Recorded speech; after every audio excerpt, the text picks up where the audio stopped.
Hello, everyone, and welcome back to another episode of Elevate with C&M Coaching. My name's Maggie. Thank you so much for joining us here today. I know that I wasn't here last week, but this week I have a special guest. Today we have Coach Robin with us. Coach Robin's been with us for a little while now, and she's actually been coaching and training for several years. And she also has some previous BDC and sales experience as well. So she comes to us with a wealth of knowledge. And she came to me with our topic for today, which she really wanted to talk about closure. And I'll kind of let her fill you guys in on why this idea came to her, because I think it's really important to note that, she's been coaching kind of some of our veteran clients, and now she's opened up her schedule and allowed some new people in. So I'll let her tell you a little bit about that. But Robin, thank you so much for joining us here today and talking about closure with us. Yeah, absolutely. Thank you for having me. Like you said, I started out with a lot of our veteran clients who were already, really good at the program, and taking on some of our newer people, I noticed that this was a huge, huge struggle. And one of the things that we train on and talk about is that when we start a call off, we don't want to just go straight for that appointment. We need to build some rapport, because we don't want the customer to think that the only reason we're calling is to get that appointment. I mean, at the end of the day, Right. it is, but Course. we don't want the customer to feel or have that impression that the only reason we want to talk to them is to get them into the store. So on the same vein, when it comes to our closure, we don't want the customer to feel like now that we got that appointment, we don't want to talk to them anymore. We're done with the call. We're finished working with them. We got our goal and we're out. So closure is so important because it slows down that very end, and it helps build a little bit more rapport and trust with the customer, and it's going to increase your show rate. Absolutely. I always tell people too the same thing about contact info. Whenever I'm training somebody new and they're asking, why do you wait so long to get contact info? And it's for the same reason. You don't want them to think that's all that Mm-mm. matters. Of course, it's important, but engage with them and build that relationship and build that rapport. And I notice a lot when we look at some of the reports that we have available for our clients that a lot of people are doing really well in the first three categories. And then the last two is really where their weaknesses seem to be. So, why do Mm. you think people have a tendency to skip closure so much? I think part of it is technology, and I think part of it is that it's not common, especially in the buy here, pay here industry with where we focus. It's common to get the customer pre-qualified before asking for the appointment, because we don't want to waste somebody's time. We don't want to waste our time with having somebody come in that doesn't meet the basic requirements. So Right. that's ingrained in most people. I'm not going to say all, but most people, that's very common for them to do. But it's not common to make sure that they have contact information and things along those lines, especially with technology nowadays. A lot of times, all right, I'm just going to send you a text message with the appointment confirmation, and we'll see you when you get here. And that's kind of how we ended out, because we rely on that technology. But one of the things that I remind our clients about regularly is that, especially if this isn't a right away appointment, we set the appointment same day or the next day. If we're setting an appointment several days out and we're relying on a text message to provide our information or that appointment confirmation, how far down in somebody's text messages are they going to have to scroll to find your information?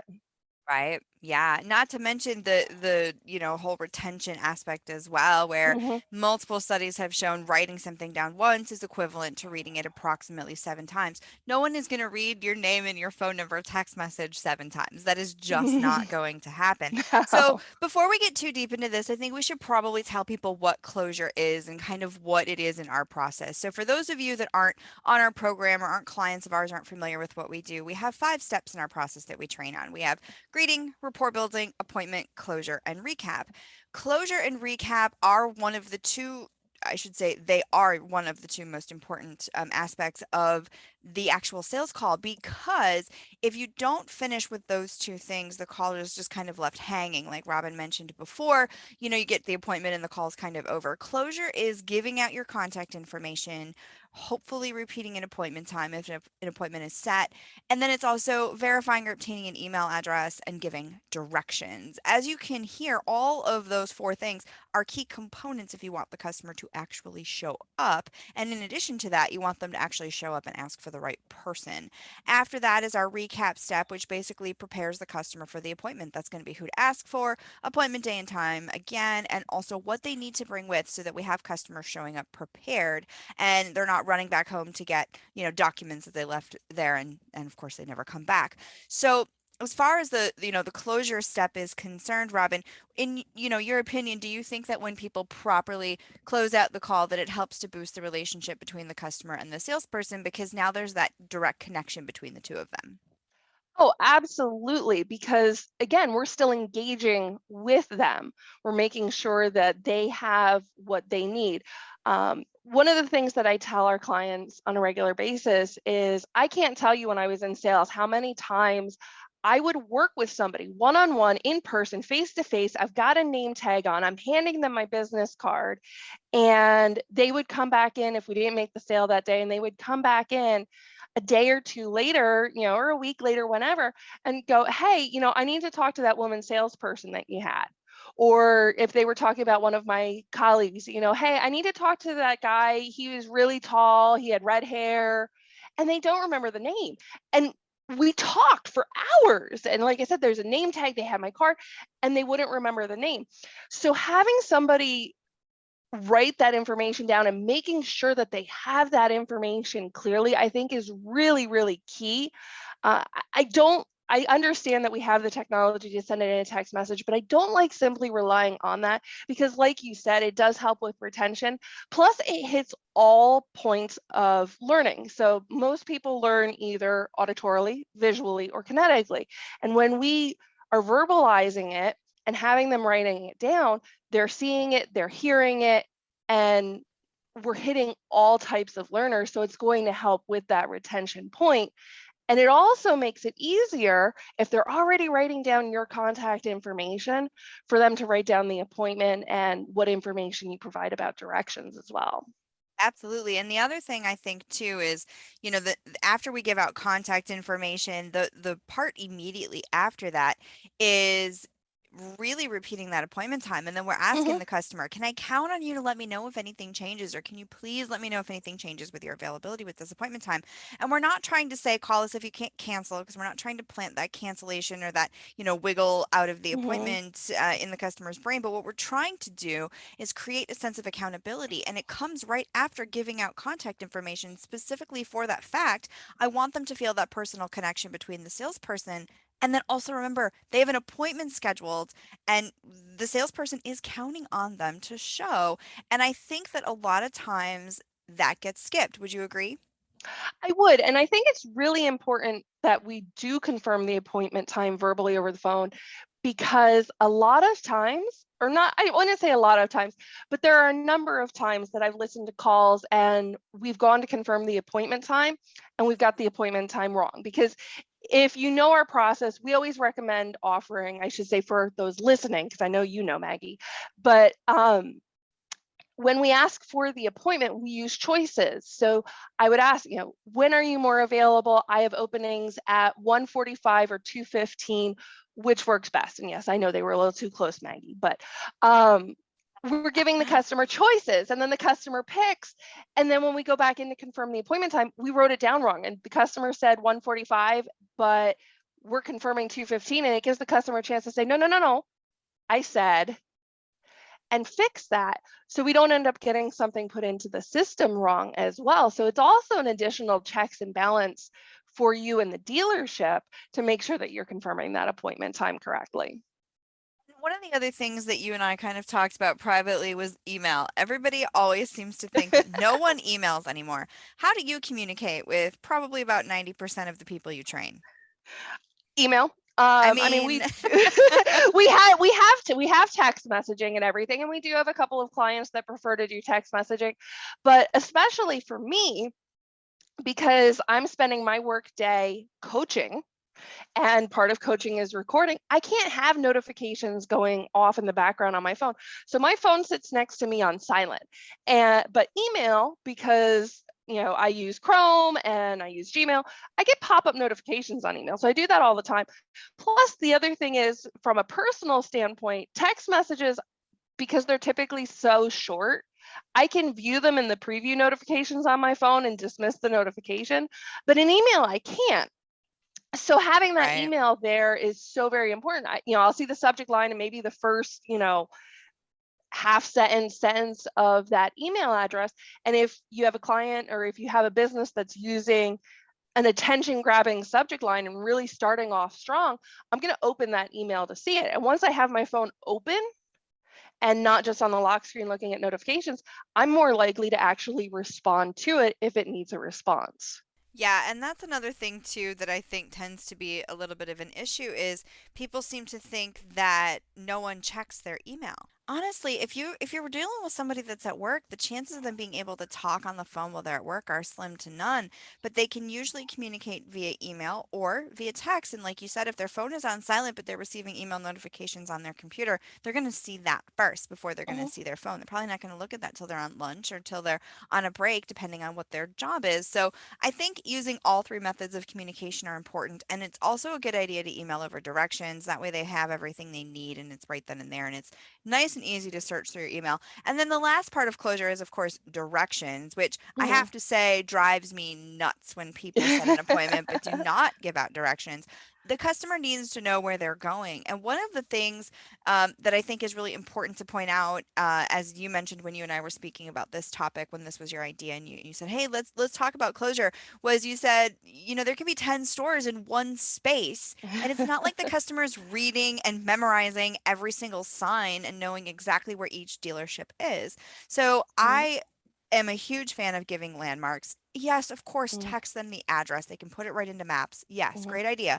But a landmark is significantly better than just going, "Hey, we're on the corner of East and Main." There could be 10 it could be an auto mall. You never Mhm. know. And I think that, the other aspect of that as well is if they actually have that landmark, and please, you guys, do not use another dealership as a landmark, and don't make me explain to you why you should never use another store as a landmark. But why do you think directions get skipped so much? I think a lot of people assume that because they're reaching out to us, they know where we are. But we've got people, now more than ever, we have people moving away from their hometowns and establishing themselves in new places, moving for jobs, things along those lines. So you may not have somebody that's lived in the area for 20 years and knows exactly where you guys are.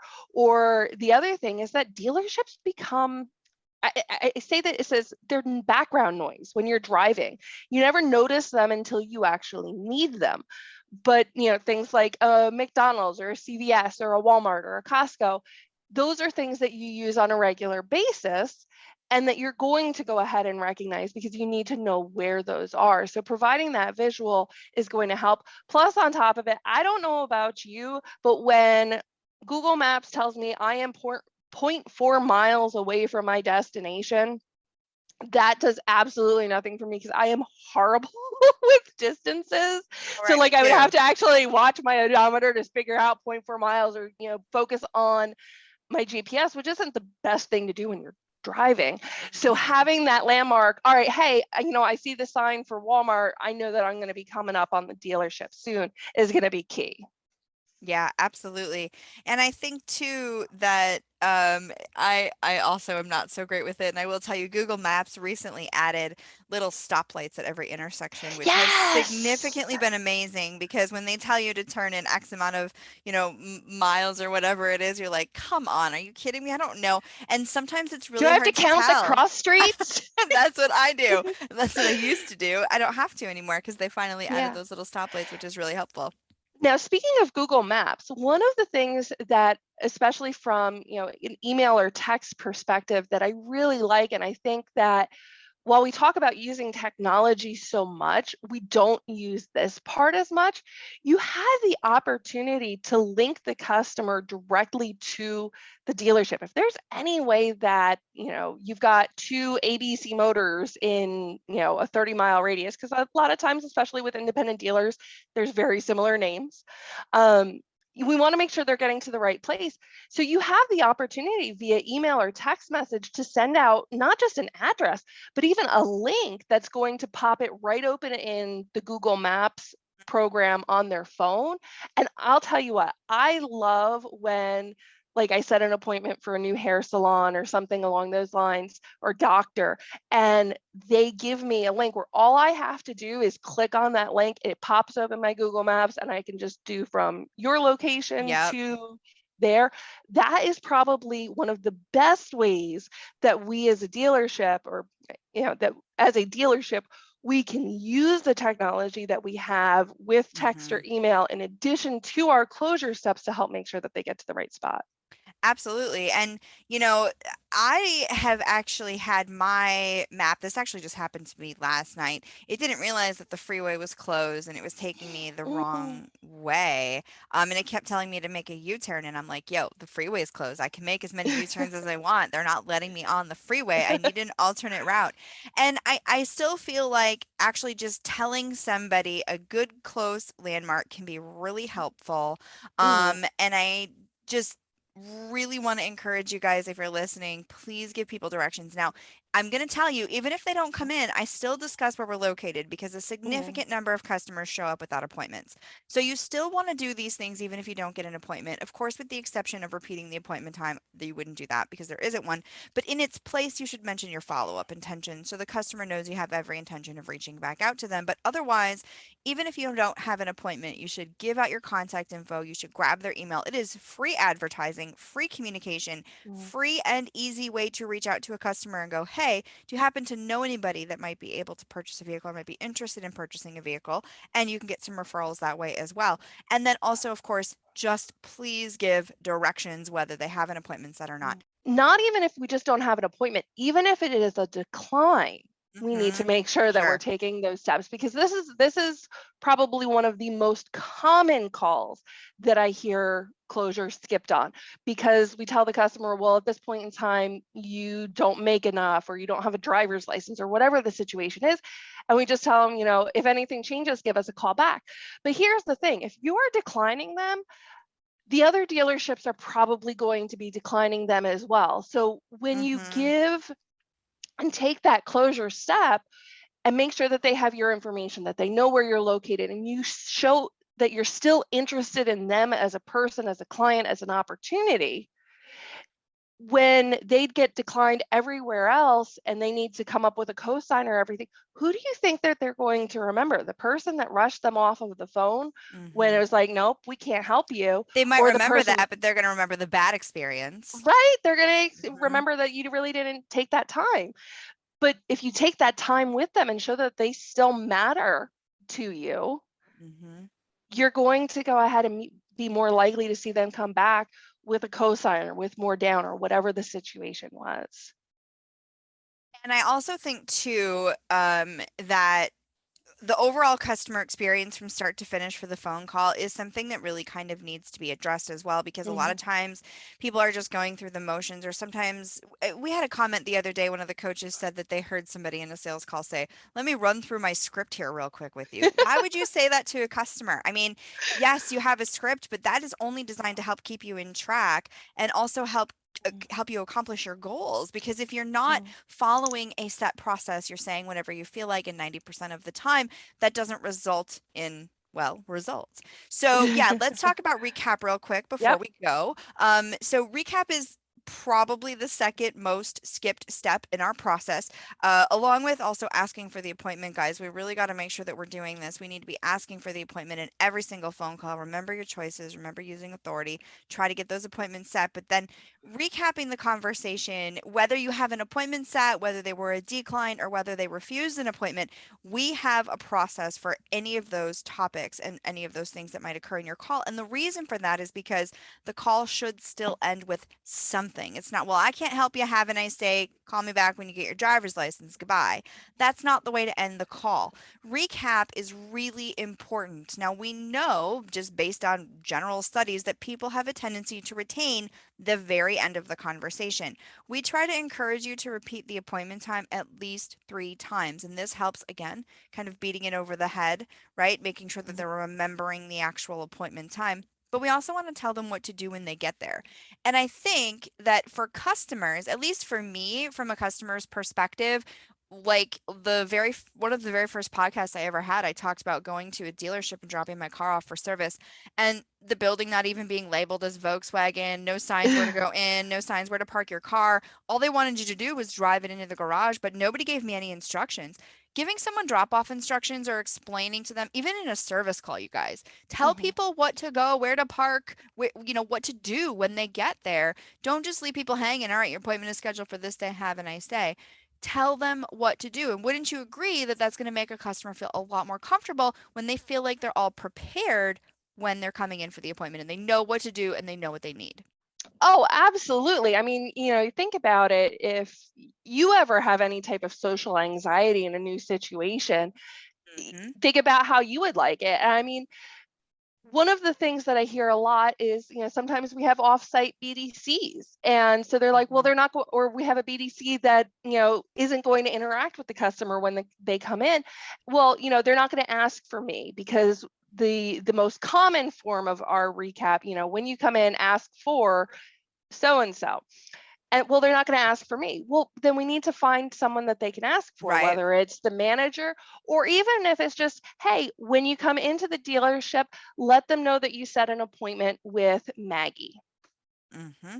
Something so they know when they walk in what they're supposed to do. They're not just looking around like, all right, I'm here. Who do I talk to? Where do I go? What do I do?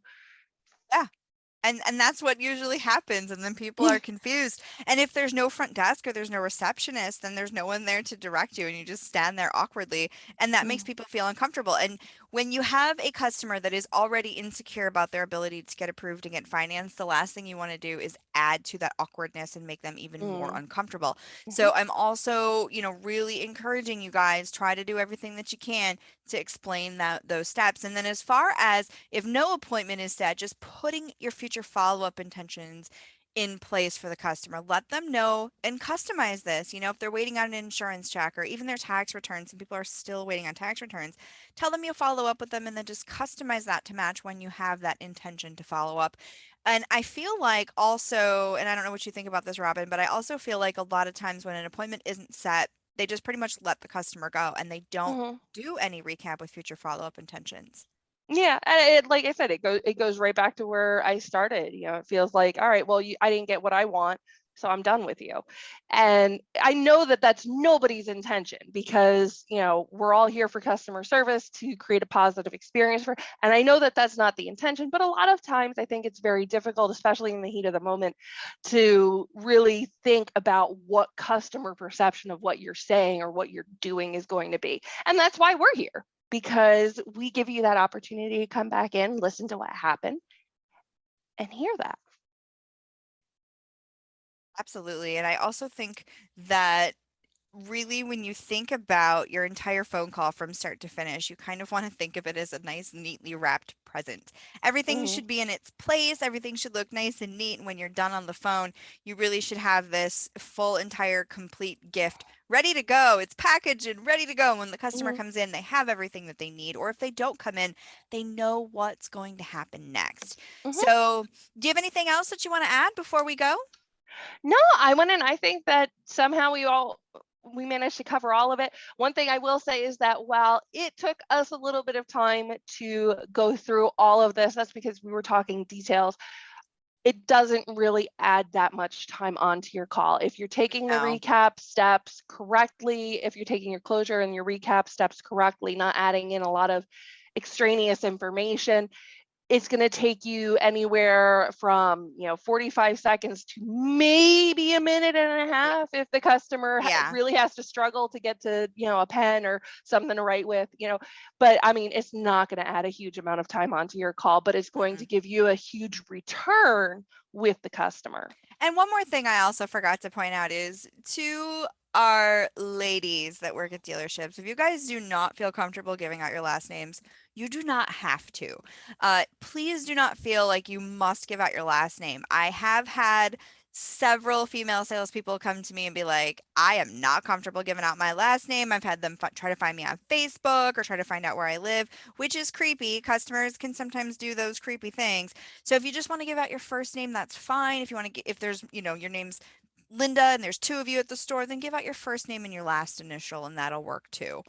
But you do not have to give out your full contact information. What we really need to do is at least the first name as a minimum, and then phone number, of course. And if you don't have a direct number, because that's something I get asked as well, what do I do if I don't have a direct number? Then just give the main number for the store and let them know they can ask for you, or you can tell them anyone can assist them if you are working in a BDC as well.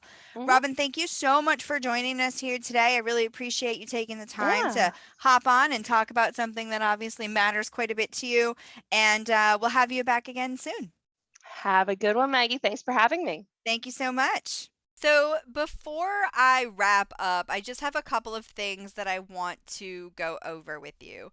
The first is that I'm going to be speaking at Compliance Unleashed. That's going to be May 16th through the 18th at the Embassy Suites, and that is going to be at the DFW Airport North. So I will actually be speaking twice. I will be speaking on the 17th in the morning and then again in the afternoon. For those of you who know Coach Paloma, she's going to be with me at that one. So definitely come find us and please make sure that you attend that conference. The next is that I'm going to be speaking at NIADA this year, and I will be speaking at 9 a.m. on Tuesday, June 21st. And just remember that that convention is going to be held at the MGM in Las Vegas, and everybody loves going to Vegas, so make sure that you join us at NIADA. We'll also have a booth, so you can stop by and say hi there as well. And I will be in one more place, and that is at TIADA, and that is going to be July 24th through the 26th, and that is at the Kalahari Resort in Round Rock, Texas. We are going to have a booth at TIADA, but I will also be speaking at TIADA, and that is going to be on Monday, July 25th at 11:30 a.m. All of these sessions are going to have different topics, and we're going to be doing different things in each of them, so you do not want to miss them.